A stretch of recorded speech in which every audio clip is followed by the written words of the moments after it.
tajuk utama sekarang orang tanya saya bos debat mana kan. Yalah, macam saya cakap lah, susah kita ni kita tak kongsi dengan orang kan.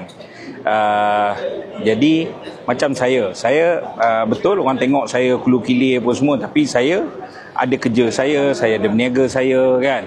Dan kita berniaga yang pendapatan kita yang kita sepatutnya untuk keluarga, kita kongsi untuk perjuangan. Dalam perjuangan ni kita tak ada apa pendapatan pun kan. Kerana itu apabila tak cukup, saya jual buku, saya jual baju, itu ini apa semua kan. Bos debat ni dia pun ada keluarga kan. Dia pun menanggung mak dia yang dah agak uzur kan. Tetapi dia ni kita kena ingat pengorbanan dia pernah jadi orang kaya, Tokai Pasir, ketika jadi ketua pemuda UMNO bahagian. Dia meninggalkan jawatan tersebut kerana tidak setuju apabila Zahid membentuk kerajaan bersama dengan DAP. Itu semua orang tahu. Yang akhirnya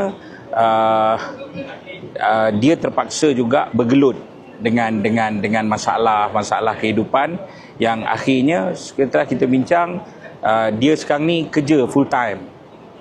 Dia kerja full time di sebuah kilang di Nilai, dan insya-Allah, tapi dia tetap ada bersama dengan kita, dan dia janji bahawa 26 hari bulan Julai, hari turunkan Anwar Ibrahim daripada takhta ini, dia akan bersama kan. Jadi orang seperti bos debat pun turun 26 Julai.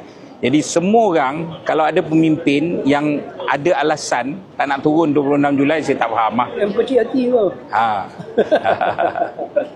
Okay. 26 Julai. Dah confirm tempat?